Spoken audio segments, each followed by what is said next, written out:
Halo, selamat sore teman-teman Starseed semuanya, apa kabar?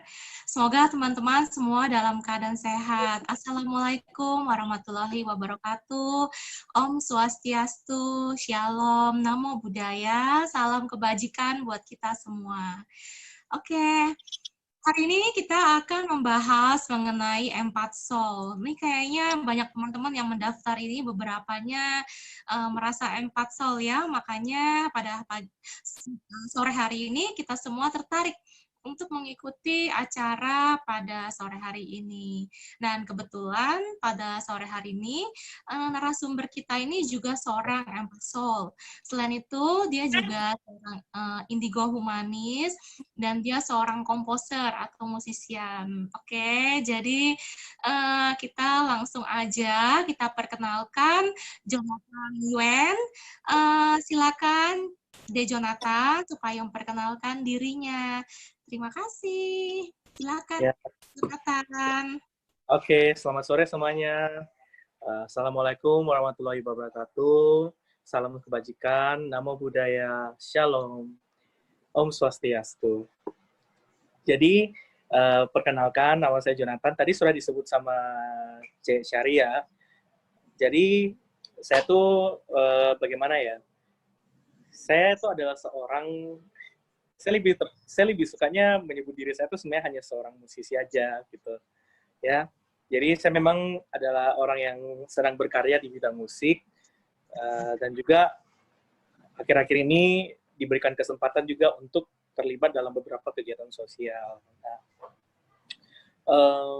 berbicara soal empat ya, memang sih itu menjadi empat itu adalah sesuatu yang tidak mudah ya bagi saya ya, karena memang nanti akan saya jelaskan lebih lanjut lagi bahwa empat itu sebenarnya punya sisi yang lebih tajam lagi daripada orang yang tergolong sebagai HSP atau High Sensitive People. Nah, itu akan saya jelaskan sebentar. Saya juga akan sedikit berbagi pengalaman bagaimana saya berusaha cope with everything that happens in my life. Segala sesuatu yang terjadi di hidup saya tuh saya berusaha untuk gimana ya istilahnya ya, buat menjalaninya dengan kewaspadaan, dengan awareness yang baik. Kira-kira seperti itu. Ya, ya Ci Syari, itu kira-kira sedikit dari saya ya, perkenalan diri saya ya Ci. Oke, makasih Jonathan perkenalannya.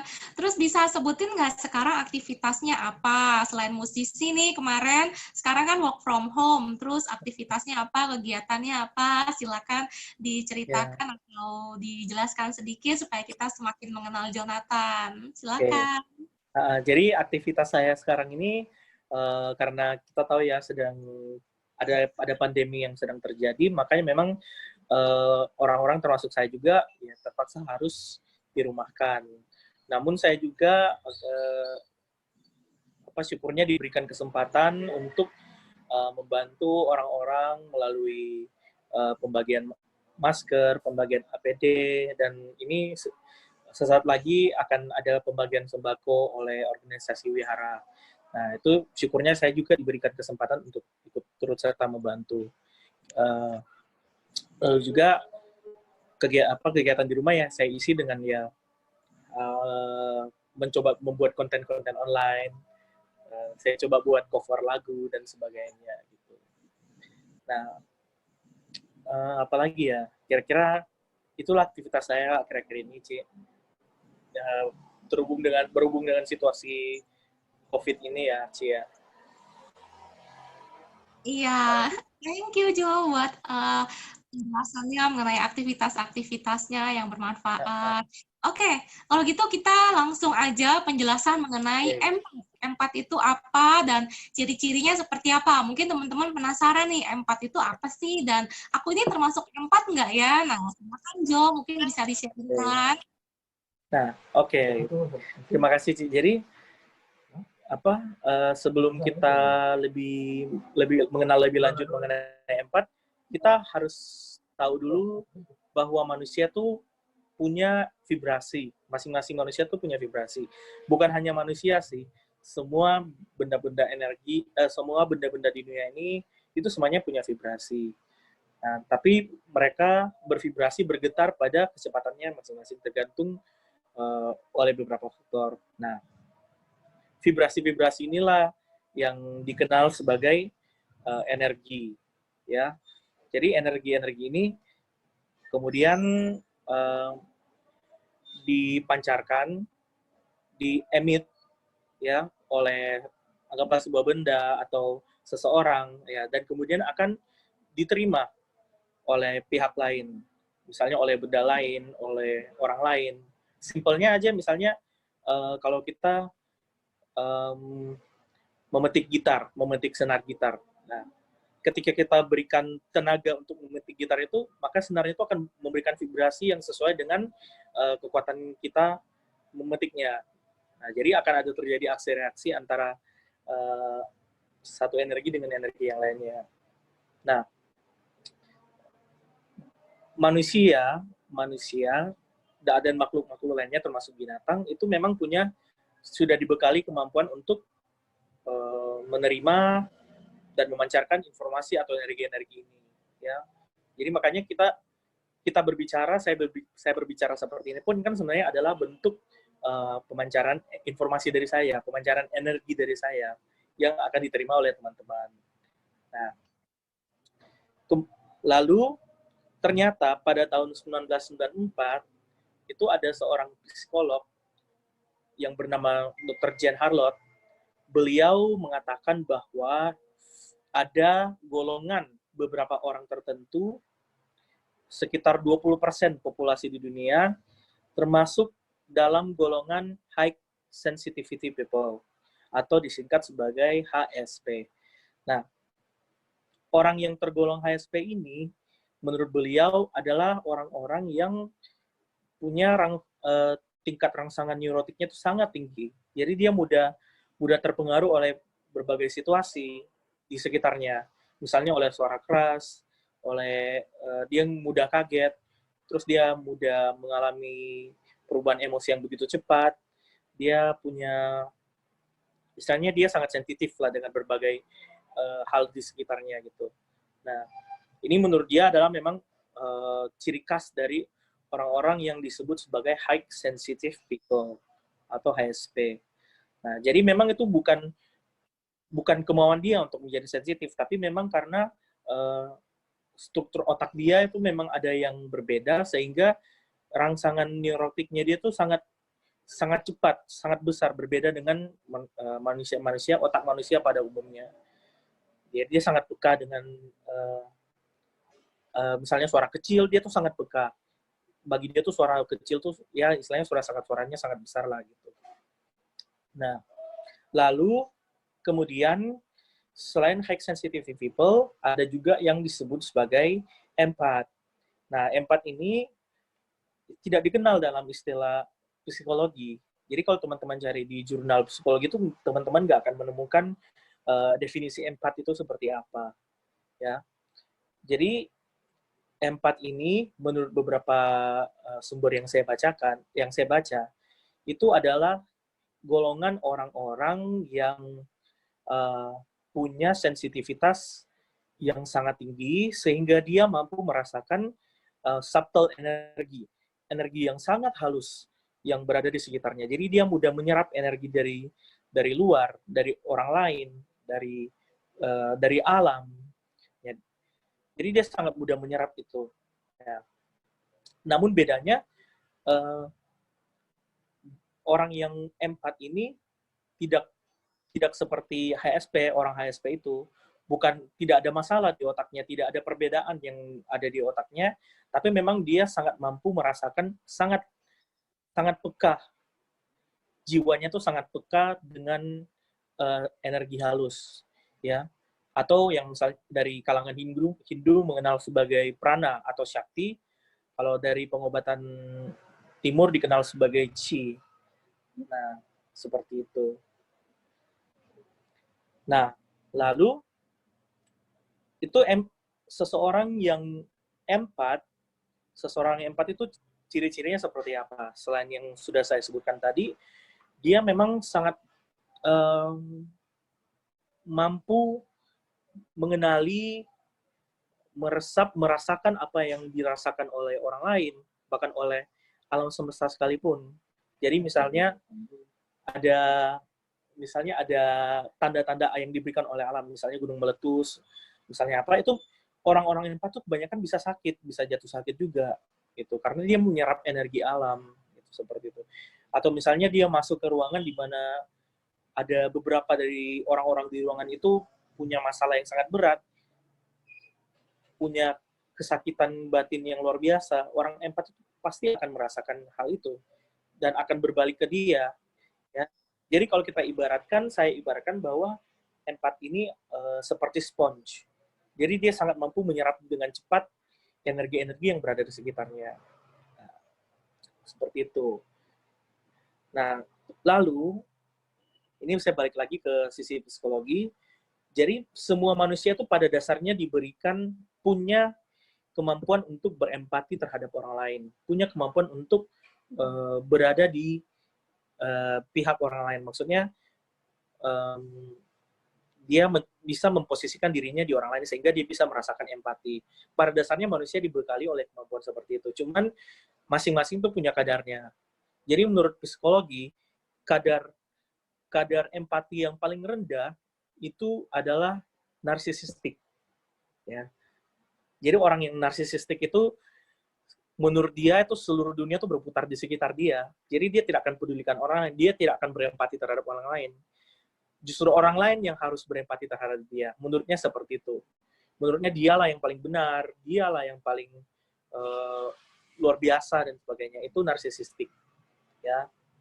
Lalu setelah dari narsisistik naik lagi itu ke tahap ke kadar empati yang seperti biasanya. Ya disebut sebagai empati. Jadi manusia pada umumnya ya punya rasa empati juga. Misalnya teman kita menceritakan kisah yang sedih ya, kita juga ikut sedih ya. Itu memang pada dasarnya seperti itu. Empati yang normalnya seperti itu.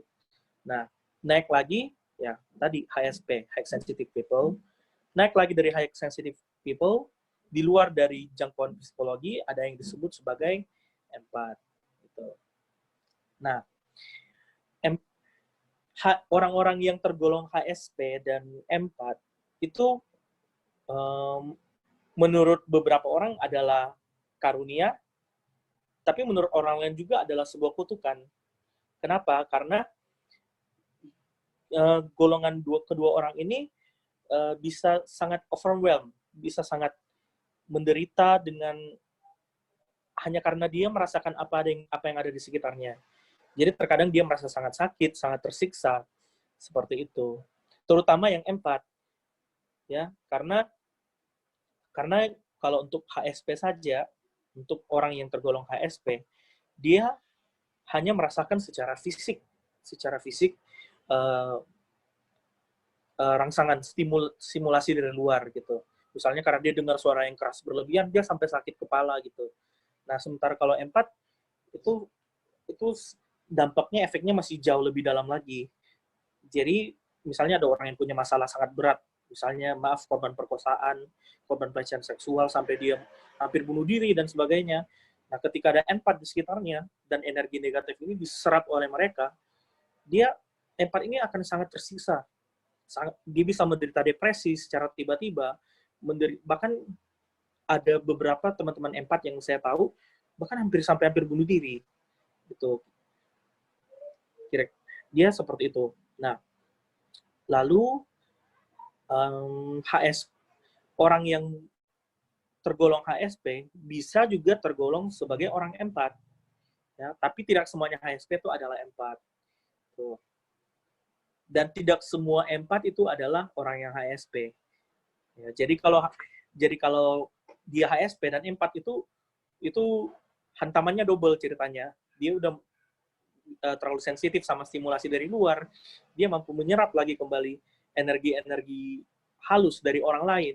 Nah, itu biasanya sangat berat seperti itu. Biasanya sangat berat. Nah, untuk mengatasi ini, untuk mengatasi rasa kalut yang berlebihan, overwhelm yang berlebihan karena stimulasi yang berlebihan, energi yang kita serap berlebihan, itu kita butuh satu teknik yang disebut sebagai grounding, ya. Jadi ground itu apa? Ground itu kan tanah, artinya tanah dasar, ya. Jadi grounding itu artinya kita kembali lagi ke dasar. Kita tenangkan energi yang bergejolak di dalam diri kita. Kita tenangkan, kita kita berkoneksi kembali dengan Ibu Bumi, dengan Mother Earth. Kita buang semua energi negatif kita kepada beliau, biarkan beliau yang menampung semua itu karena beliau mampu mempurifikasi, dan sebagai timbal baliknya beliau memberikan kita energi yang positif, blessing, berkah. Seperti itu kira-kira grounding. Jadi teman-teman di sini kalau ada yang termasuk empat atau termasuk high sensitivity people, HSP, ya teman-teman bisa mencoba teknik grounding. Ya, teknik grounding itu bisa macam-macam.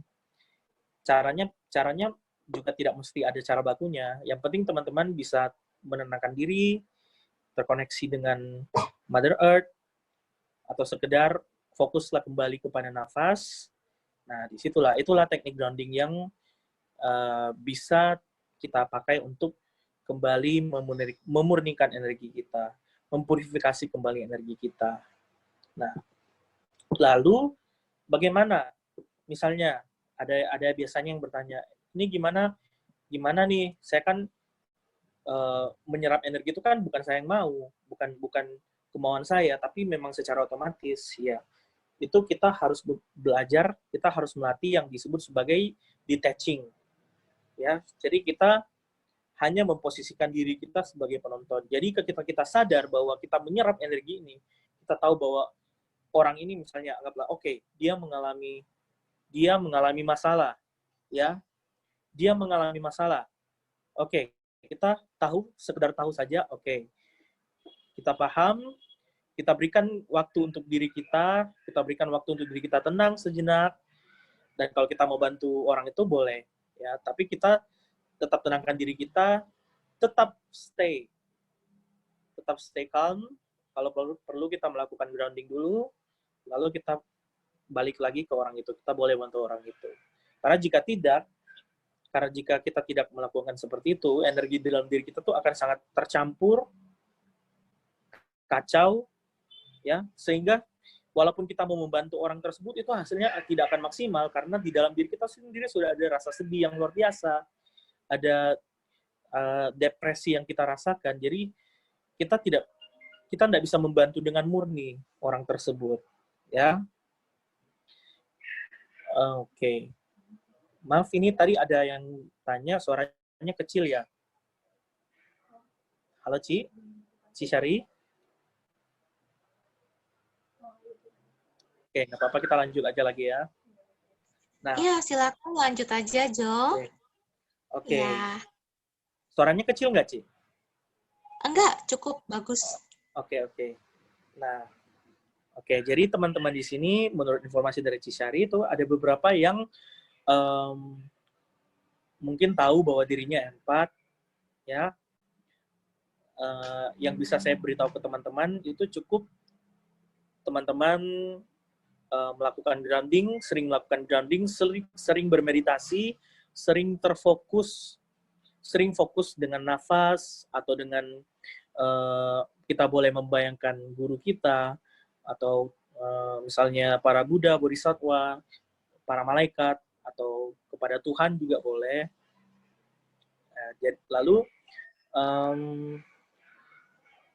teman-teman ini ya, teman-teman yang empat ya, bagi teman-teman yang empat itu memang tidak mudah untuk memang ya, saya ngomong ini kedengarannya gampang, tapi sebenarnya tidak mudah untuk menjalani itu. Ya, tapi saya bisa yakinkan ke teman-teman bahwa menjadi seorang empat itu adalah sebuah karunia, bukan sebuah kutukan. Itu adalah kenapa kita menjadi empat. Itu gak ada sesuatu di dunia ini nggak punya alasan. Ya, kita sebagai empat hadir di dunia ini adalah untuk mampu merasakan, terkoneksi dengan orang lain, terkoneksi dengan alam, sehingga kita bisa menciptakan keseimbangan yang baik kepada komunitas kita, kepada lingkungan kita, dan kepada alam. Seperti itu. Jadi, menjadi seorang empat itu adalah karunia. Ya, being an empath is a blessing. Jadi teman-teman nggak usah takut, nggak usah merasa sedih, merasa kecewa, atau merasa takut lah karena menjadi seorang empat.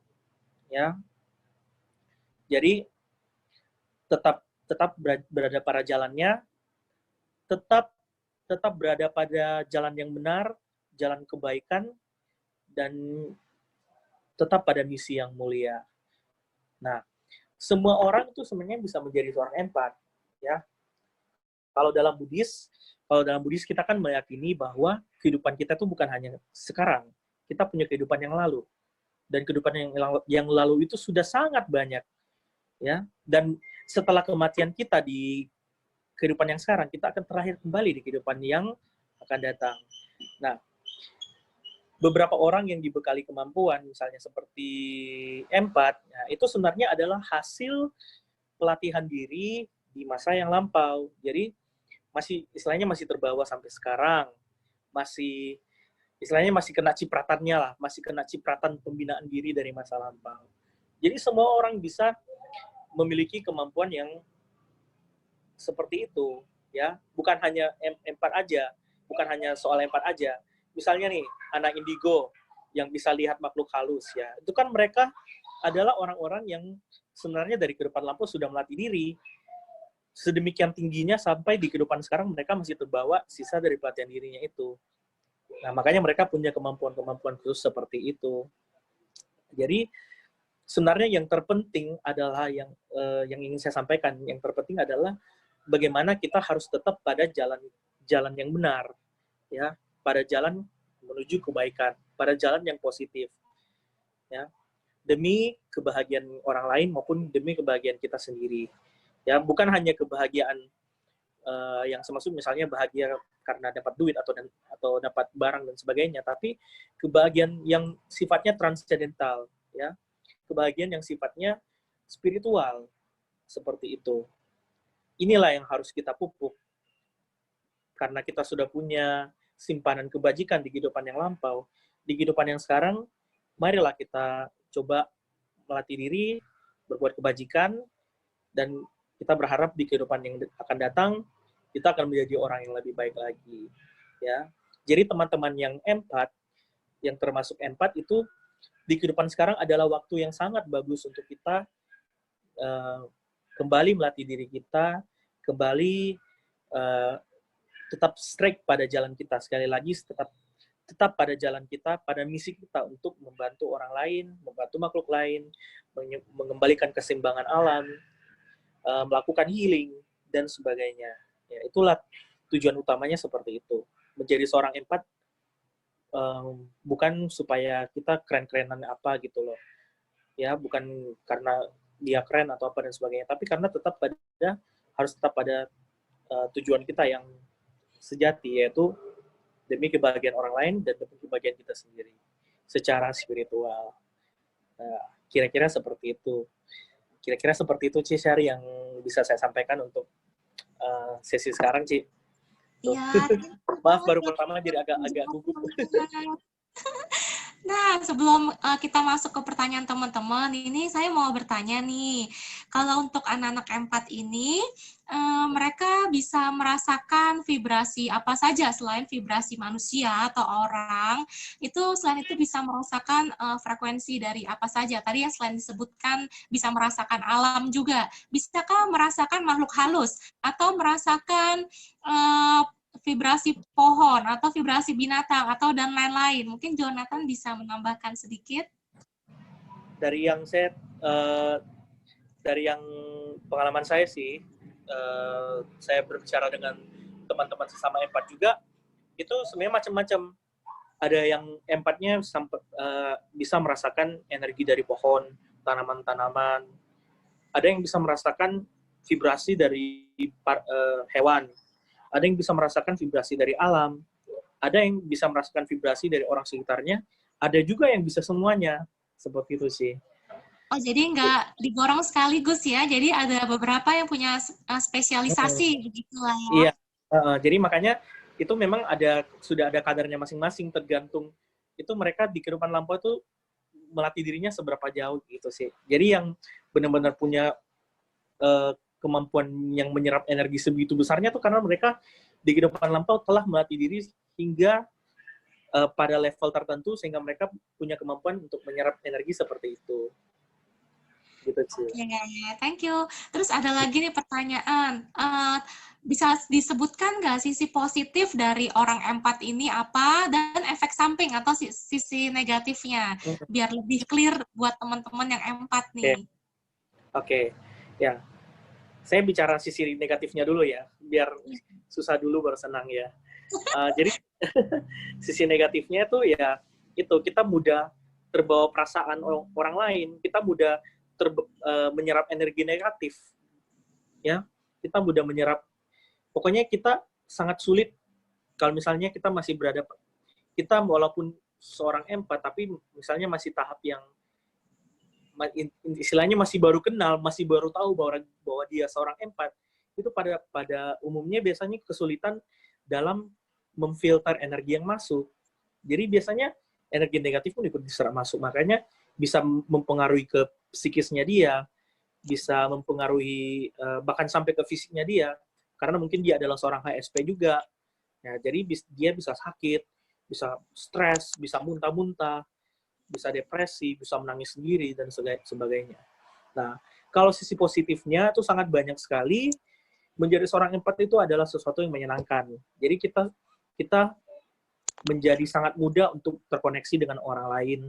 Jadi orang lain tuh bakal seneng curhat sama kita gitu. Kan biasanya kalau kita curhat sama orang lain, kalau misalnya orangnya nggak peka istilahnya kan, kita kan bakal dibalas dengan apa? Ah, lu barusan kayak gitu. Gua dulu gini. Gua tuh lebih parah dari lu gitu loh. Lu tuh lu baru gitu aja udah ngeluh gini ya. Tapi kalau misalnya dengan empat itu para empat itu bisa memposisikan diri mereka dengan baik sehingga orang tuh bakal senang gitu loh. Kok saya kalau ngobrol sama dia rasanya kayak saya didengarkan gitu loh. Kok masalah saya tuh kayak gampang banget saya kalau ngomong ke dia gitu. Terus dia punya walaupun nggak punya solusi tapi dia hadir di situ mendengarkan kita. Seperti itu. Dan kita juga mampu jika kita melanjutkan pelatihan diri kita bisa melakukan healing kepada orang lain. Ya, jadi ketika kita tahu bahwa orang ini punya masalah, punya penyakit dan sebagainya, itu kita bisa bantu dengan melakukan healing, dan itu sangat luar biasa sekali.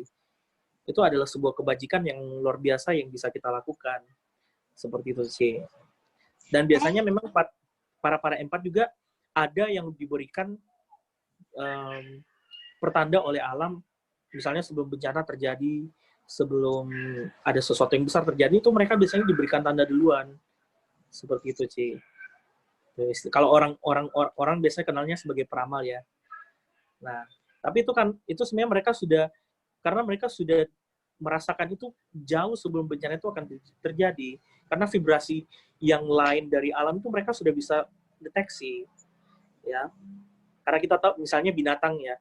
Kan ada beberapa binatang itu kan dia punya kemampuan mendeteksi gempa kan, ada yang seperti itu kan sih, karena dia bisa rasakan vibrasinya itu sudah lain. Nah, empat pun seperti itu, cuman perubahan vibrasi yang sangat halus sekalipun itu bisa dirasakan, Ci. Kira-kira seperti itu. Wah, thank you buat penjelasannya, Jonathan. Terus terakhir nih pertanyaan dari saya, ada lagi. Ada 2 pertanyaan. Yang pertama itu, apakah rata-rata orang empat ini termasuk anak indigo, kristal, atau rainbow? Jadi maksudnya apakah indigo, kristal, rainbow ini sudah pasti empat, atau orang-orang empat ini pasti anak-anak indigo, kristal, rainbow? Kalau dari Jonathan sendiri gimana melihatnya? Dan pertanyaan kedua, apakah semua empat ini berbakat untuk menjadi healer? Oke. Nah, jadi orang-orang yang tergolong punya vibrasi atau energi indigo, starseed, crystal rainbow dan sebagainya, itu kan masing-masing punya kemampuannya sendiri kan sih, tergantung spesialisasinya, tergantung pelatihan dirinya seperti apa. Ya, menurut saya ya, menurut hemat saya, nggak semua teman-teman yang indigo, yang starseed, yang kristal itu punya kemampuan empat gitu. Walaupun mereka peka, walaupun mereka sensitif terhadap beberapa energi tertentu, tapi nggak semuanya tuh tergolong sebagai empat gitu. Bisa jadi mereka mampu mengendalikan apa yang mereka mau tahu. Bisa jadi mereka bisa mengendalikan yang mereka mau serap, mau deteksi energinya seperti apa. Sementara kalau empat kan dia lebih seperti spons sih. Jadi semua energi tuh istilahnya masuk aja gitu loh. Ya, tergantung kemampuan si empat itu sendiri lagi, balik lagi ke dia mampu nggak filter gitu. Nah, sekarang kalau untuk empat, ya, menurut saya beberapa empat itu memang masih belum termasuk golongan indigo, starseed, rainbow dan sebagainya. Ya, tapi mereka bukan berarti tidak bagus dong. Ya kan, misalnya kalau menurut saya label indigo, starseed dan sebagainya itu kan hanya hadiah pelatihan diri dari kehidupan lampau kan sih. Ya, jadi walaupun dia empat dan dia bukan indigo, itu tetap saya anggap itu dia punya bakat yang luar biasa, bakat yang harus dia jaga, yang harus dia pergunakan dengan baik, seperti itu. Ya, nah ini nyambung ke pertanyaan kedua, apakah semua empat itu bisa jadi healer? Tergantung lagi pelatihan diri dia sih. Makanya tadi saya bilang di awal, biasanya ada orang yang baru tahu bahwa dia itu empat, biasanya dia tuh istilahnya masih sangat overwhelmed dengan energi-energi yang masuk ke dia gitu. Jadi mungkin dia harus melatih dulu cara memfilter energinya. Karena saya pun pernah berada pada tahap seperti itu, Ci. Jadi memang sangat overwhelming gitu loh. Kita menjadi kayak nge-swing gitu loh. Mood kita gampang-gampang berubah, gampang nanti wah senang banget, nanti tiba-tiba jatuh seperti itu. Ya. Nah, kemudian ketika kita sudah tahu misi dan tujuan kita menjadi empat itu gimana? Nah, barulah di situ kita mencoba melatih diri sehingga kita bisa menjadi seorang penyembuh, ya. Penyembuh di sini yang saya maksud ya bukan hanya sekitar kita ngirimin energi gini-gini gitu, kayak kita ngirimin apa gitu, kita doa ke air terus ditiup disembur, wah bukan. Tapi healer tuh kayak lebih ke gimana kita mampu menyembuhkan luka batin orang lain itu melalui kemampuan kita berkomunikasi dengan dia, kemampuan kita mengenali masalah dia, kemampuan kita menyerap energi negatif dia dan memberikan dia energi yang positif. Seperti itu, Ci, kira-kira. Jadi, semua menurut saya, mau dia empat, mau nggak empat, itu pasti ada potensi menjadi healer. Tergantung apakah dia sudah tahu nggak tujuan dia, misi dia seperti apa, dan mau nggak dia melatih diri untuk menjadi seorang healer. Seperti itu, Ci. Oke, thank you, Jo. Benar sih, Jo. Soalnya kemarin kan juga dalam sesi Aura Color, di situ Ibu Nusita Gosal bilang kalau empat itu yang punya aura luar warna hijau. Beberapa mungkin anak kristal indigo atau dan lain-lainnya, mungkin mereka punya aura inti tertentu, tapi aura luar mereka belum tentu ada warna hijaunya. Mungkin kalau dari Terus kalau empat sendiri, mungkin benar yang Jonathan bilang, karena ketika kita dekat-dekat dengan orang empat, biasanya kita jadi tersembuhkan sendiri secara otomatis. Jadi lebih lega. Berarti kan seorang empat ini dia berbakat menjadi healer. Kalau dia mungkin nggak menyadari dirinya, mungkin ya dengan cara orang curhat, itu udah menyembuhkan orang itu. Bener ya, Jo ya? Tapi kalau dia terdalam lagi, dia bisa healer dengan bermain teknik-teknik energi gitu ya, Jo ya? Iya, benar. Oke, sekarang aku lanjut ke pertanyaan teman-teman nih. Kayaknya teman-teman udah banyak banget yang bertanya. Aku bertanya satu-satu ya, Jo. Nanti Jonathan tinggal jawab. Oke, tunggu sebentar. Oke, Ji. Ini dari Arif, dia mungkin cuman mau bilang, dulu sih empatku tinggi ya Kak, sampai karena aku merasa kasihan sama temanku yang lagi kesusahan mencari kacamatanya. Aku pun bisa nerawang kacamatanya itu, tapi sekarang aku merasa empatku berkurang. empat itu bisa berkurang ya berarti ya. Ya, gitu. Ya. Oke sih. Maaf tadi ada kesalahan teknis sih. Nggak apa-apa. Oke, jadi empat itu bisa berkurang ya, tergantung Uh, kita maintenance atau enggak. Menurut saya sih uh, bakat kita sebagai seorang empat itu sebenarnya kita nggak, itu empat itu sebenarnya bukan seperti gimana ya, bukan seperti baterai gitu loh, suatu saat bisa soak. Menurut saya nggak seperti itu, Ci. Jadi empat itu mungkin kita merasa empat kita berkurang mungkin karena beberapa faktor ya, misalnya karena kita tidak mengetahui bahwa misalnya kita kok tiba-tiba merasa lain ya kalau di tempat tertentu. Bisa jadi kita nggak tahu kalau kita itu adalah empat.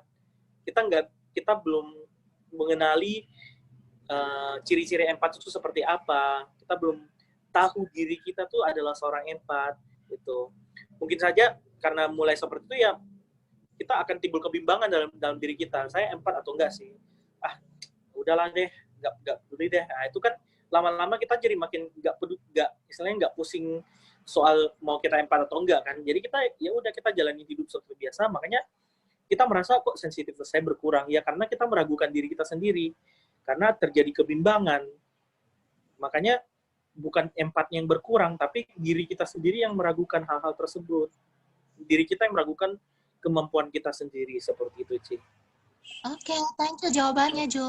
Nah, ini ada pertanyaan dari Putu Vita dari Bali. Setelah aku dia empat banget sih. Nah, dia cerita sekaligus bertanya, para empat itu memiliki sifat alami seperti spons otomatis tanpa bisa dikendalikan. Karena aura mereka menarik ke dalam dengan cakra jantung yang berputar searah jarum jam. Dan sering terjadi full moon syndrome. Nah, Jo juga full moon syndrome nggak nih? Saat sekumpulan dark energy naik ke permukaan. Nah, lalu bagaimana cara mengatasinya, terutama saat mendadak nangis atau histeris tanpa sebab? Punya tips nggak, Jo, untuk mengatasinya? Nah, Ci, ya itu. Tips paling ampuh kalau kita overwhelmed karena kita menyerap energi dari orang lain adalah kita melakukan grounding. Ya, kita tenang, kita tahu bahwa ini bukan perasaan kita, ini depresi yang kita rasakan kok kita sedih seperti ini, itu bukan kita, bukan diri sejati kita, bukan inner self kita yang merasa seperti ini. Jadi kita harus grounding, kita turunkan energi kita, tenangkan energi kita connect kembali dengan Mother Earth, kita konsentrasi kepada nafas, kita pelan-pelan, dan kemudian pasti energi kita akan kembali tenang seperti itu, Ci. Oke, nah jadi itu cara teknik grounding-nya ya. Jadi kalau tiba-tiba para empat tiba-tiba mendadak nangis, mungkin afirmasi aja untuk menyalurkan energi kita memberkati bumi, lalu kita pakai mindset kita bahwa ini bukan perasaan saya, dan kita harus kendalikan perasaan kita dong, kita harus kontrol, betul Jo? Benar, Ci. Terus kita ada pertanyaan dari Pak Saptono. Apakah setelah kita menyerap perasaan orang lain, orang tersebut akan merasa lebih baik tanpa kita berkomunikasi dengan yang bersangkutan? Oke. Nah itu kalau misalnya kita memang berada pada tahap empat sekaligus healer, kondisi seperti itu mungkin akan terjadi. Karena ketika kita menyerap energi negatif dia, kita mengirimkan energi positif lagi kembali ke dia. Nah, tapi kalau kita masih pada tahap melatih diri sebagai seorang healer, dalam arti kita masih belum punya kemampuan untuk mengirim energi yang positif, ya kita hanya sebagai spons aja. Jadi kita kayak nyemplungin spons ke ember air gitu loh. Jadi airnya masuk ke spons kita, tapi airnya nggak berkurang kan? Airnya tetap ada di ember itu. Kira-kira seperti itu, Ci.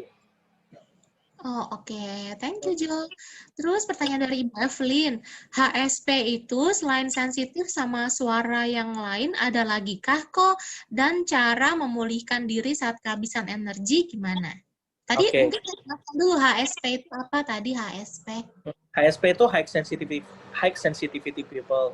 Jadi orang-orang yang memang punya struktur otak yang berbeda sehingga sangat mudah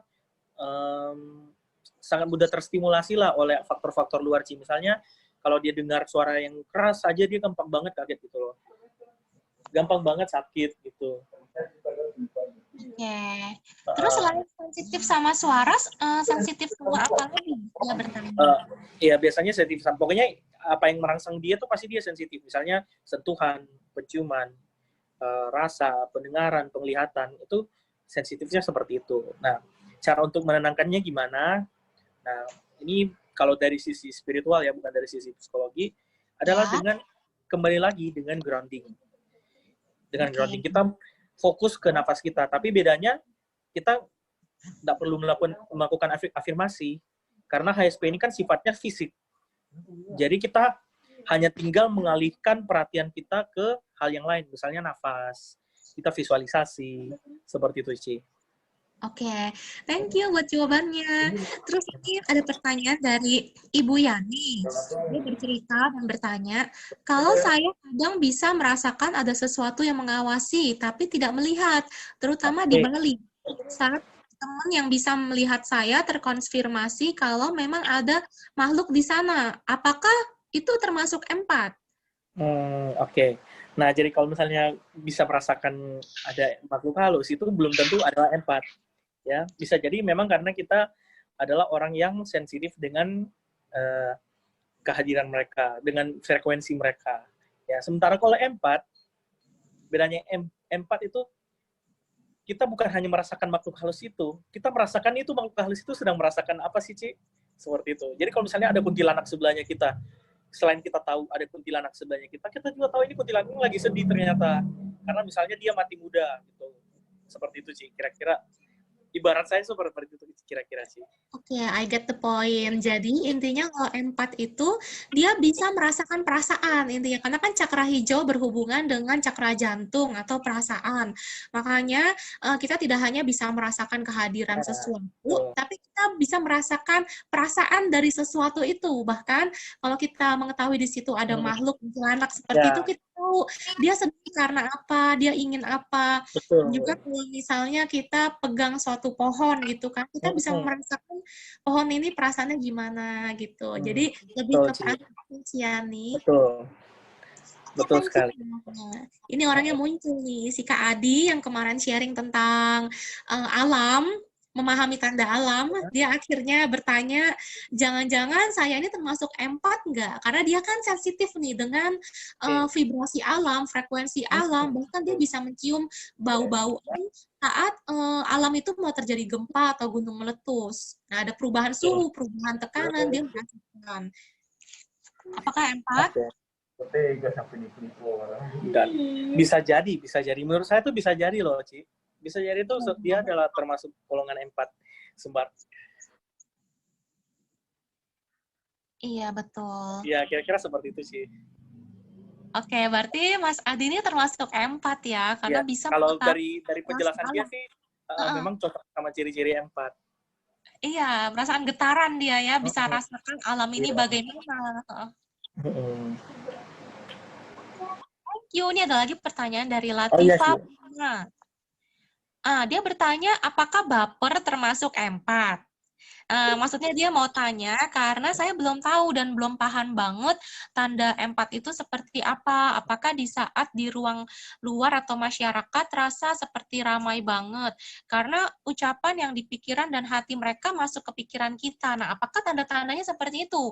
Dan dia merasa apakah baper itu empat maksudnya? Gimana tuh, bisa jadi sih. Itu juga termasuk dalam ciri-ciri empat. Jadi dia mampu merasakan yang dalam pikiran orang lain itu seperti apa, seperti itu sih. Oke, jadi kemungkinan empat juga ya. Oke, ini pertanyaan dari Pak Heri Leo. Izin bertanya, saya tipe orang yang tidak mudah terbuka dengan orang, tapi sering sekali banyak orang tiba-tiba curhat ke saya, padahal saya belum pernah bertemu langsung. Itu kenapa ya? Dan saya juga memiliki minat yang tinggi terhadap anjing. Saya dengan teman-teman satu komunitas aktif kampanye No to Dog Meat. Wow, saya juga kadang suka tiba-tiba ngobrol random dengan hewan, pohon, atau bahkan ke awan. What's wrong with me? Dia tanya begitu. Silakan, Dek. Oke, ya. ini saya coba dalami dulu ya sih. Maksudnya, oke, dia biasanya secara random tiba-tiba ngobrol sama Iya. hewan, ya. Terus orang tuh Oke. udah nyaman curhat sama dia, padahal dia belum pernah ketemu langsung, mungkin kenal di medsos kayaknya, gitu. Oke sih. Nah itu ini memang perlu masih kalau saya lihat dari penjelasannya sih saya masih belum bisa lihat ya sih dia Iya, tipenya empat atau gimana karena empat kan itu sebenarnya tuh kalau kita bisa tahu kalau sifatnya timbal balik ya jadi kita bisa iya. ngerasain apa yang dia rasakan apa yang dia mau dan sebagainya sih tuh mungkin ya Oh, bisa oke, jadi dia mungkin perlu ngobrol langsung dengan Jo benar ya. sih Jo ada di grup Starseed, pokoknya nanti teman-teman aja yang Jonathan ada di bagian admin. Nanti teman-teman ya bisa japri Jonathan langsung. ya Oke, ini ada lagi pertanyaan. Pokoknya teman-teman nih pada penasaran nih dengan empat. Oke, ini ada lagi dari Nataya Bakya. Salam kenal semuanya. Baru tahun ini setelah hidup 45 tahun, apa yang saya rasakan dan alami ternyata ada namanya empat. Nah, berarti si Nataya ini baru menyadari setelah dari sharing Jonathan. Oke, bagus Kak. Thank you. ya Nah, terus dari Utami. Apakah termasuk ciri empat bila bisa membaca pikiran orang lain? Misalnya, sangat mudah melihat orang itu bohong atau tidak. Nah, itu empat juga bukan? hmm, itu kayaknya gimana ya sih maksudnya kalau menurut Cici gimana? Soalnya kalau menurut aku ya, kalau empat itu sebenarnya bisa lebih dari itu juga sih, Cici. Ya, jadi maksudnya aku nggak tahu apakah ada memang orang-orang yang punya kemampuan mengenali orang bohong itu tergolong apa gitu, Ci. Tapi menurut aku kalau empat itu lebih dari itu loh, Ci, gitu. Tapi Iya, itu bukan itu adalah sesuatu yang spesial. Keren banget loh. itu sesuatu yang spesial, betul. Uh, Cuman empat atau enggaknya, mungkin Ibu Utami mesti lebih teliti lagi ke dalam apakah ketika orang merasakan perasaan ya. sedih, tapi kita nggak ngobrol, kita merasakan perasaannya gitu. Kita terbawa perasaan begitu. Apakah seperti itu? Mungkin lebih dicermati lagi ya. Iya, benar. Oke, pertanyaan dari Pak Didit. Kalau kita merasa merinding masuk di hutan atau berada di tempat benda-benda kuno atau di rumah hantu, apa itu empat juga? Nah, tadi Nah, mungkin udah terjawab sedikit ya. ya, tadi udah mirip sama yang kalau merasakan makhluk halus ya itu. Iya. Tapi tetap punya sensitivitas juga dalam merasakan frekuensi dari yang lain. Tetap spesial juga ya. Cuman kalau untuk merasakan ini mungkin bisa tergolong empat, bisa Ya, juga tidak. Kalau benar. empat itu lebih ke rasa. Jadi Ya, perasaan dari benda itu gitu atau koneksi dari soul to rumah. soul. Ya. Ya, ada koneksi soul to soul. Seperti itu Pak Didi. Oke, ini pertanyaan dari Ibu Tuti. Saya rasa, sebentar. Sebentar nih Jo, aku Iya sih. lihat dari Ibu Tuti. Rasa saya setelah mendengarkan keterangan dari empat soal ini dari rekan Jonathan, kayaknya kalau sudah ada pemahaman tentang diri yang mendalam, karena melakukan banyak healing diri dari luka-luka batin saat jadi masa kecil, sepertinya empatinya akan lebih jernih, sehingga jika misinya untuk menolong orang lain tercapai, mencari kedalaman diri dan kesadaran penuh akan dirinya. Mengapa rasa ini muncul, harus apa, datang dari usia berapa, pelajarannya apa, sampai menemukan makna dalam hidupnya. Ketika mampu menemukan luka-luka yang menyebabkan reaksi-reaksi negatif itu. Bagaimana menurut rekan Jonathan? Jadi ada empat yang dia karena sudah mengenali dirinya, jadi dia tidak terlalu terpengaruh dengan perasaan empatnya. Mungkin begitu kali ya. Iya, iya. Jadi saya pun ya waktu kecil ya, saya memang sempat mengalami beberapa hal yang sulit yang seharusnya nggak dialami oleh anak-anak.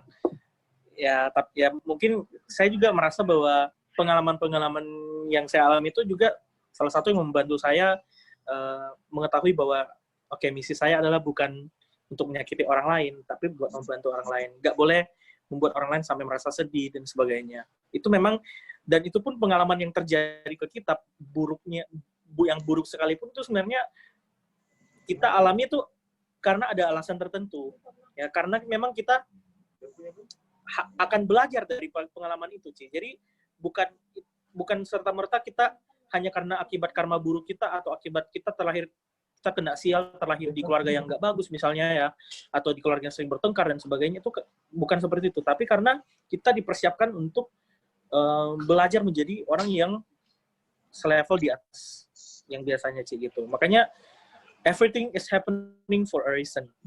Ya, there's no coincidence. Aku percaya ada kebetulan. Gitu, Ci. Iya. Oke, mungkin kalau empatinya akan lebih jernih sehingga bisa menolong orang lain. Jadi ketika kita merasakan orang itu sedih, kita memang merasakan di dalam hati kita sedih gitu ya, ada rasa di dada tuh gitu. Tapi kita sadari kembali bahwa ini bukan perasaan saya, maka kita bisa lebih dalam menolong orang lain. Begitu ya, Jo? Benar. Oke, thank you. Ini ada lagi pertanyaan dari Niputu Nurvita dari Bali yang tadi. Nah, dia mau bertanya. Ini maaf sih, ini kalau misalnya memang ada teman-teman empat ya yang butuh sharing atau butuh butuh collective feeling, boleh hubungin saya kok. Berarti nanti teman-teman yang empat nih bisa saling sharing nih sama Jonathan. Oke. Nggak harus empat juga, sorry. Siapapun lah. Apapun ya. Oke. Ini pertanyaan dari Niputu Nurvita dari Bali. Bagaimana membedakan antara empat dan bipolar? Jonathan tahu ya bipolar? Ya. Karena tahun 2009, saat sering mengalami mood swing yang ekstrim, malah didiagnosanya bipolar. Nah, ada seorang healer yang justru mengenalkan istilah empat adalah ciri-ciri dan sindromnya yang memang agak sulit dibedakan dengan bipolar. Bagaimana cara membedakan bagi yang awam? Ya, memang pada tahap awal tuh bipolar sama empat itu sedikit agak-agak bersinggungan ya, karena kita nggak tahu ini kok tiba-tiba saya gini sih, kok tiba-tiba saya depresi dan sebagainya gitu sih. Nah, iya, betul.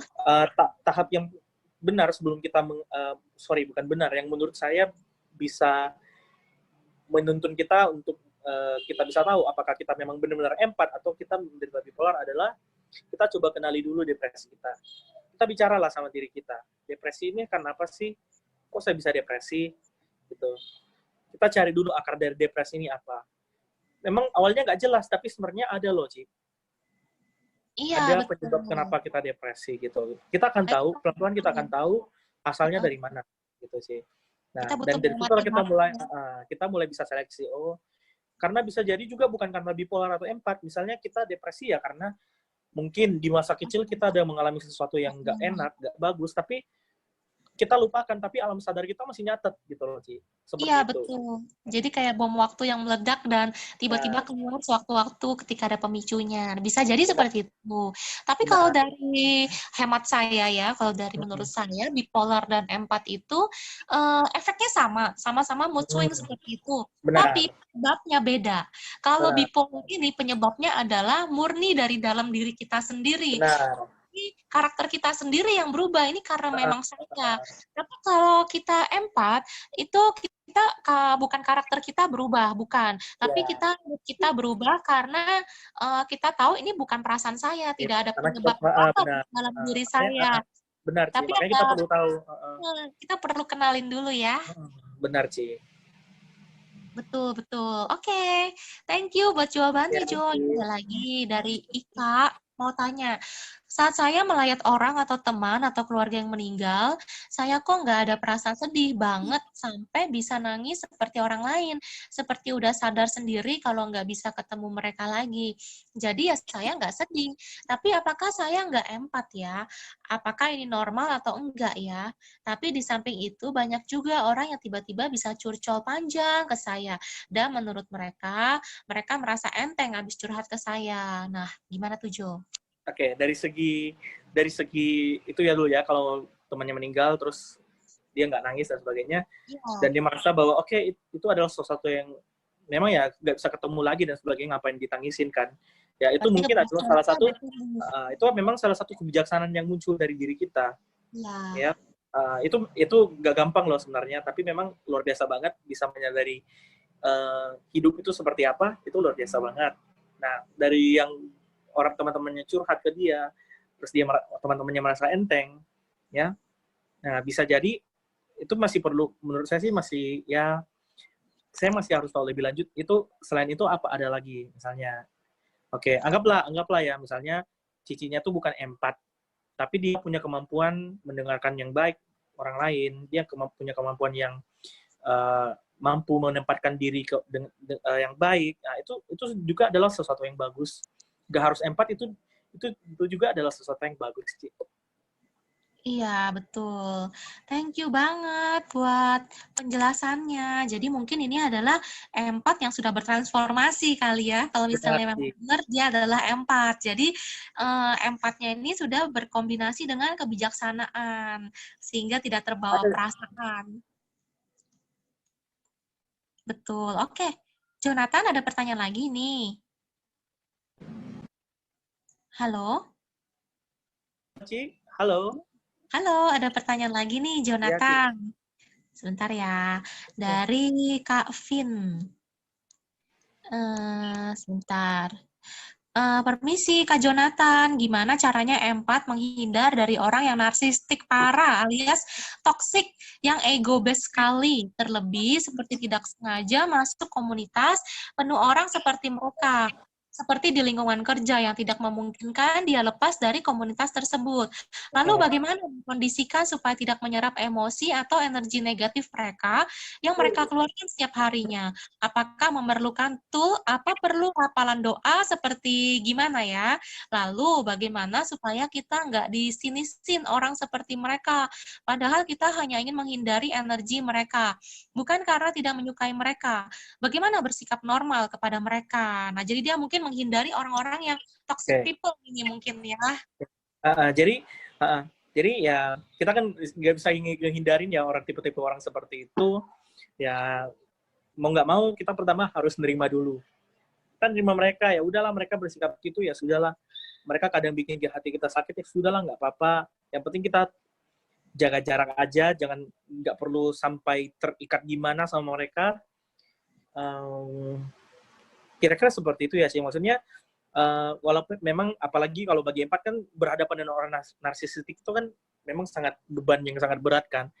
Nah jadi kita ya dari sisi spiritual kita belajar grounding, dari kita belajar buat meratakan kembali energi kita. Dari sisi sosial kita cukup ketahui oke, mereka tipenya seperti ini. Nah kita udah tahu mereka seperti itu, ya sudahlah kan kita belajar menempatkan diri, kita terima aja mereka biar mereka cari masalah sama kita apa enggak, ya udahlah gitu loh, kita maafin aja gitu. Karena kan sebenarnya mereka mau gimana juga kan, kalau kita nggak dalam hati kita nggak punya rasa rasa nggak suka sama dia, kita nggak akan terganggu seperti itu. Iya. Jadi gimana biar tidak disinisin gitu? Biar nggak disinisin ya, act normal aja lah, Ci, gitu. Menurutku act Jadi normal aja. Nggak apa-apa.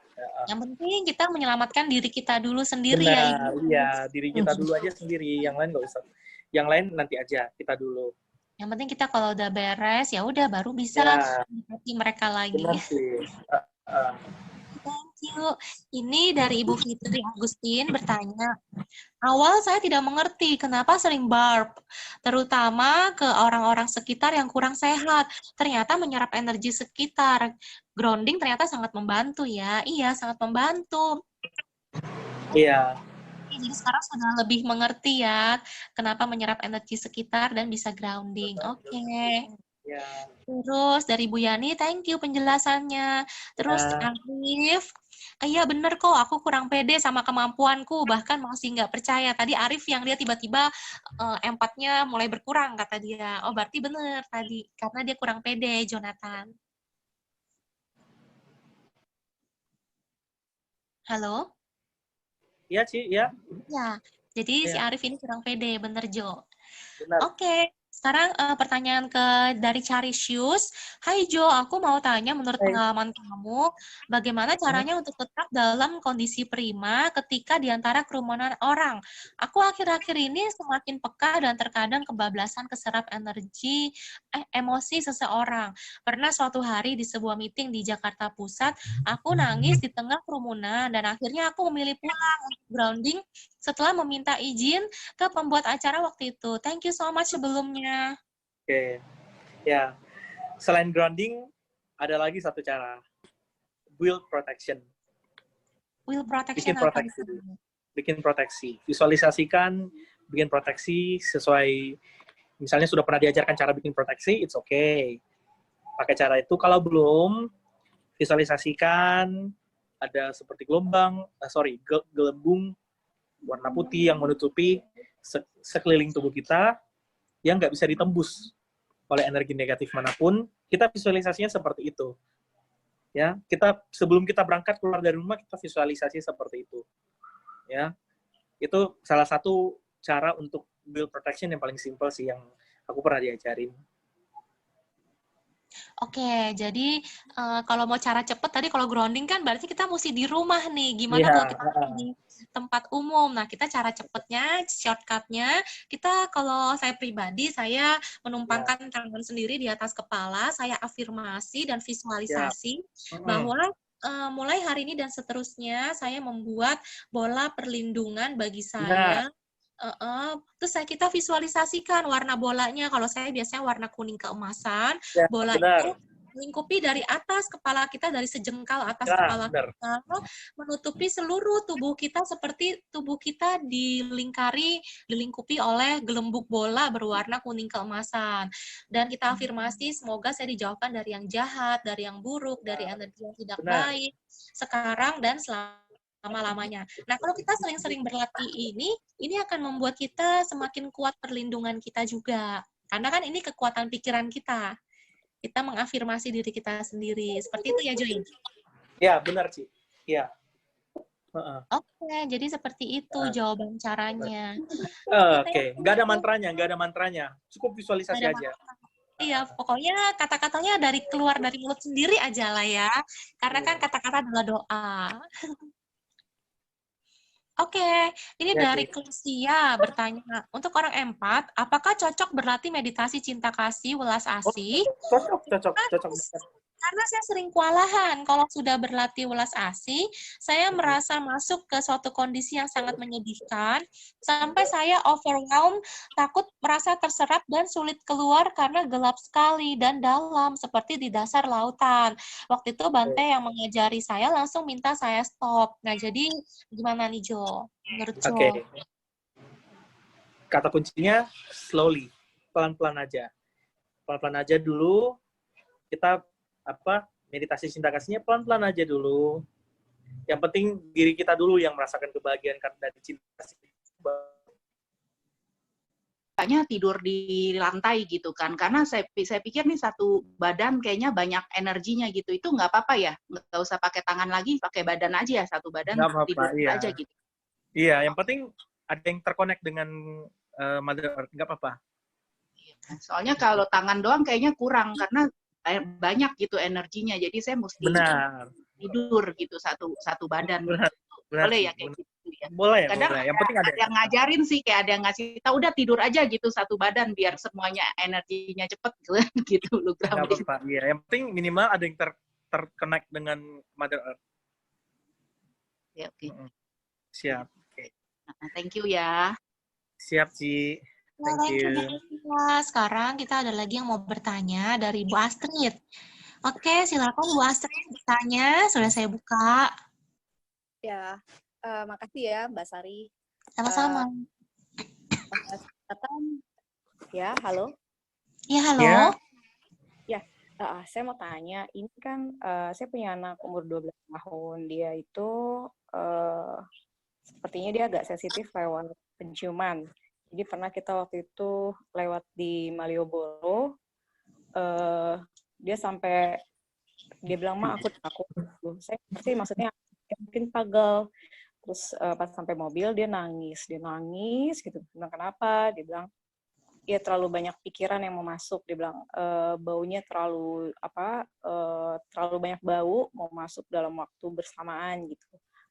Oke lah, saya pikir oh ya udah itu mungkin kelebihan dia gitu. Tapi terus nanti ada lagi bahkan ada yang dia sampai ngerasa waktu itu di Gua Maria gitu ya, di Gua Maria Krep di Jogja, dia malah ngerasa sampai seperti ada bau yang dominan, terus nahan semuanya sampai nggak ada bau, sampai nahan nafas dia. Itu dia sampai nangis juga gerungan. Terus di satu sisi dia itu anaknya memang apa ya? Jadi dia menunjukkan dia itu seperti tidak peduli, seperti cuek, seperti ketus. Tapi di sisi lain dia itu kasihan sama anak yang nggak punya teman. Jadi akhirnya hanya dia yang mau nemenin anak itu, padahal dia sendiri nggak suka sama sifat anak itu. Oke. Dia suka nahan, terus abis itu gurunya ada satu guru yang yang lumayan perhatian gitu sama dia ya. Dia pernah ngomong, Bu, anaknya itu sepertinya dia kayak seneng membuat dia kayak pengen nyenengin orang lain gitu ya. Padahal kalau di saya kadang-kadang ketus gitu, kalau ditanya atau apa, atau ke mama papanya kok ketus gitu ya. Tapi terus itu dia punya temen yang agak posesif, dia kesel banget tapi dia nggak tega untuk ninggalin. Terus akhirnya jatuhnya dia senang bikin art kayak animasi, mini animasi. Nah, saya agak gitu ngelihat tema-tema dan warna-warna yang dia pilih. Oke. Ya. Fine art mah katanya itu kayak untuk pelampiasan aku dibilang aku tuh lagi murka atau apa pokoknya, tapi asli serem banget sampai saya nggak bisa jelasin.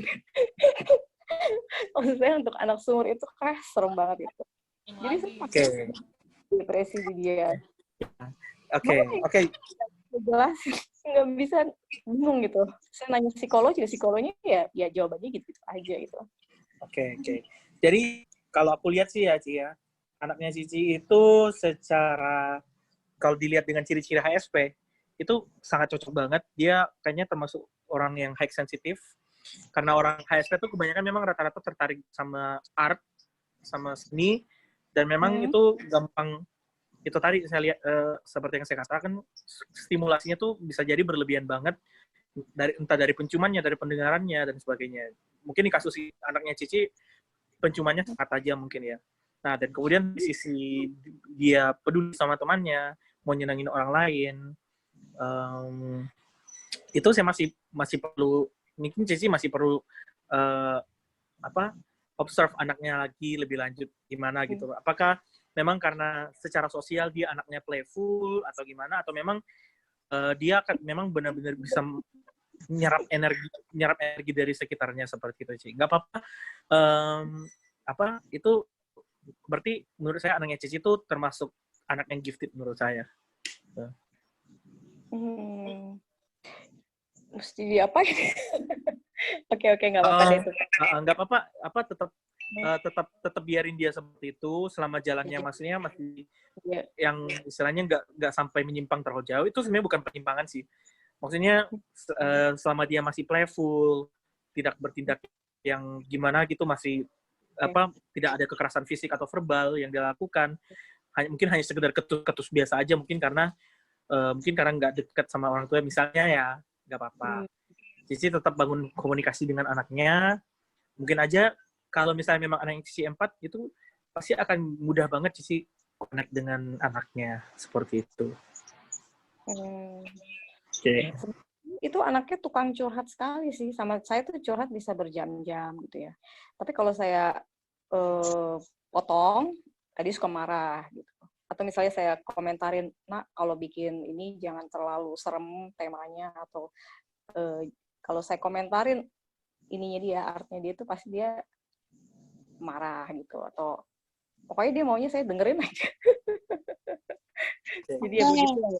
Nah, mungkin nanti untuk pertanyaan ini bisa dijawab langsung aja ya. Jadi kita di pertanyaan bertanya yang umum saja. Kalau sifatnya pribadi mungkin dijawab saja. Oke. Terima kasih Bu Astrid. Sekarang kita kembali ke pertanyaan Cilita. Untuk Jo masih tahan kan Jo? Masih bisa berapa menit lagi Jo? Nggak apa-apa, 2 pertanyaan aja lagi. 2 pertanyaan lagi ya? Siap. Oke, baik. Silakan Cilita ya. Mungkin Cilita bisa bertanya. Tadi mungkin mau bertanya ya, Cilita. Halo, Ci. Sebentar. Cilita, silakan Cilita mau bertanya. Halo, Ci Sari. Thank you ya, Ci Sari.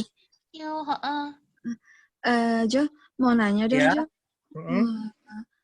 Biasa kalau misalnya nih, kita lagi jalan, terus ada yang ngelewatin kita atau di sebelah kita tuh, kita baru ngerasa ada energi panas kan. Tapi nggak sengaja tuh energi udah nempel di kita gitu loh. Kemudian, misalnya nih, kita lagi di tempat ramai, terus kita nggak ngerasa apa-apa di tempat ramai. Udah sampai rumah, tuh kita baru ngerasa badan tuh capek banget, terus kayak anget, terus kayak mau apa, kayak ya capek, terus kayak nggak bertenaga gitu. Mau nanya aja ya, apa itu termasuk empat itu, Jo? Oke. Itu bisa jadi gitu ada yang terserap sama Cici secara nggak langsung ya. Saya nggak tahu itu energi itu apakah itu makhluk atau apa, tapi memang energi itu kena sama frekuensinya Cici, jadi makanya dia nempel sama Cici gitu loh. Saya nggak tahu itu makhluk halus apa bukan, kan Cici yang rasa, pasti Cici kalau misalnya nanti coba Cici kalau misalnya tiba-tiba ketemu lagi yang seperti itu, Cici langsung, kalau misalnya bisa ya, Cici langsung duduk, langsung grounding, di situ Cici bisa deteksi. Itu energi dari mana, seperti apa gitu loh. Tapi kalau masalah empat itu sih kalau bagi saya sih masih perlu pengajian lebih lanjut ya sih. Maksudnya karena empat itu tadi seperti yang saya bilang bukan hanya sekedar kita ngerasain energi gitu loh, ngerasain frekuensi, tapi benar-benar lewat koneksi soul to soul seperti itu sih. Iya, oke. Baik, udah. Ya, thank you, Ci. Ya, thank you. Oke, makasih Cilita buat pertanyaannya. Oke, ini pertanyaan terakhir dan akan saya pilih. Untuk yang tadi sudah bertanya, mungkin tidak akan saya berikan kesempatan untuk bertanya lagi. Pertanyaan dari Pak Simon. Saya sering terjaga di tengah malam saat keadaan sunyi. Jadinya suka merenung dan terjadi mood switching juga. Dan merasa enak sih pada saat seperti itu karena seakan-akan ada dialog dalam kesunyian itu. Apakah itu termasuk empat atau apa ya? Oke, jadi saya nggak bisa sih kalau dari penjelasan Koko Simon itu gimana ya, saya masih belum bisa deteksi lebih lanjut itu apakah itu empat atau bukan, tapi memang dalam diri Koko itu ada something yang memang membuat Koko senang terjaga di tengah malam, merasakan ada koneksi yang luar biasa. Itu memang biasanya sih orang-orang yang punya gift di dunia spiritual itu biasanya memang ciri-cirinya seperti itu. Mungkin ya seperti itu. Memang karena menyukai kesunyian. Karena apa? Karena orang-orang yang seperti itu tergolong sebagai old souls. Ya, old souls itu ya, walaupun kesunyian dia nggak pernah merasa sendiri karena dia bisa karena dia memang nggak pernah sendiri gitu. Ada alam semesta yang menemani dia. Iya, oke. Berarti kemungkinan ini adalah empat, tapi mungkin bisa langsung aja dikonsultasikan oleh Jonathan ya, Pak Simon mungkin. Iya, oke. Terima kasih Jonathan sudah sharing hari ini luar biasa juga. Atas kesempatannya Ci, teman-teman semua yang udah mau hadir dengarkan celotehan saya. Makasih banyak ya. Iya, thank you juga, Jo. Terima kasih untuk jawabannya juga yang sangat bagus. Teman-teman juga bilang, bagus sekali penjelasannya. Dan ini membuka wawasan buat mereka. Ternyata mereka bisa lebih mengenali lagi tentang dirinya, terutama dirinya yang tentang empat. Thank you banget, Jo. Semoga menjadi buat teman-teman. Thank you juga buat teman-teman yang udah partisipasi, yang udah bertanya. Terima kasih semuanya, sehingga teman-teman bisa ikut meramaikan acara Starseed kita pada hari ini. Oh ya, lalu untuk acara berikutnya, kita di bulan Mei akan ada acara Starseed juga ya. Mungkin saya akan share sedikit, saya akan share acaranya. Kita akan rutin lagi mengadakan acara-acara yang terbaik untuk teman-teman semua. Semoga teman-teman bisa tidak bosan di rumah, bisa menambah wawasan. Kita akan berikan yang terbaik aja buat teman-teman semua.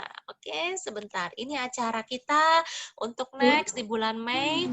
Teman-teman jangan sampai terlewatkan. Cuman untuk donation ini, kita akan adakan donation ini per acara yang di bawahnya ada donation minimal 50.000. Itu donasinya ini akan kita berikan sebagian sumbangan untuk para rumah sakit di Jakarta yang membutuhkan APD, masker, dan hand sanitizer. Dan bagi teman-teman yang berminat, nanti kita akan buka pendaftaran seperti biasa, kita akan prioritaskan untuk grup Starseed. Oke, jadi ditunggu aja untuk pembukaan pendaftarannya. Nanti semoga kita bisa ikut dalam acara ini. Oke, thank you semuanya, teman-teman. Semoga acara ini bisa bermanfaat ya buat teman-teman. Semoga. Ya, thank you. Terima kasih. Sampai jumpa lagi. Kita semua, semoga semua makhluk dapat berbahagia dengan acara ini yang terlihat maupun yang tidak terlihat. Sabe sata bawantu sukitata. Oke, selamat sore semuanya. Swaha, sadu. Sadu. Semuanya, rahayu namaste. Bye-bye teman-teman.